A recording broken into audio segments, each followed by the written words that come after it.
పరాన్న జీవితం గడుపుతూ పైశాచిక ఆనందం పొందుతూ నెగిటివ్ రివ్యూ రాసేవాళ్ళు, వినోదాన్ని ఎలా రాయాలో తెలియక విషం కక్కేవాళ్ళు, వాళ్ళు సృష్టించే భావ దారిద్ర్యపు బాలారిష్టాల్ని దాటుకుని బాక్స్ ఆఫీస్ని బద్దలుగొట్టి విజయ శిఖరం వైపు అడుగులు వేస్తున్న మా పెద్ది బృందాన్ని అభినందించడానికి వచ్చిన ప్రతి ఒక్కరికి నా నమస్కారాలు.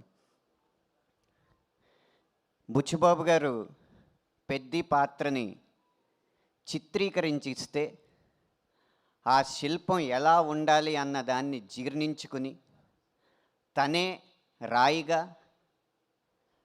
తనే శిల్పిగా, తనే ఉలిగా, తనే ఆ శిల్పంగా తనని తాను చెక్కుకుని మనందరి ముందు నుంచుని ఆ శిల్పానికి తన నటనతో జీవం పోసి పెద్ది విజయంలో ముఖ్య భూమిక పోషించిన మా హీరో రామ్ చరణ్ గారికి శిరస్సు వంచి మా బృందం తరపున నమస్కరిస్తున్నాను.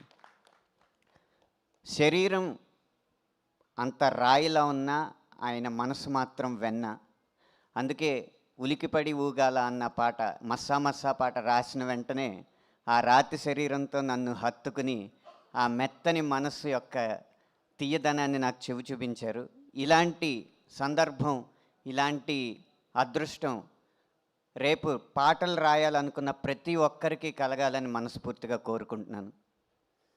పెద్ది విజయం కొత్త కథల్ని, కత్తి లాంటి కథనాల్ని అందించే ప్రతి దర్శకుడికి స్ఫూర్తినిస్తుంది.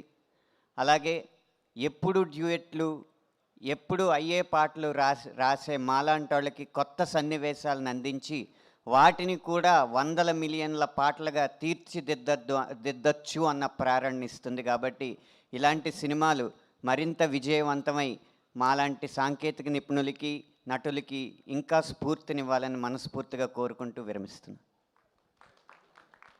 Thank you Anant Sriram garu, thank you so much. Yes, Peddi పెహల్వాన్గా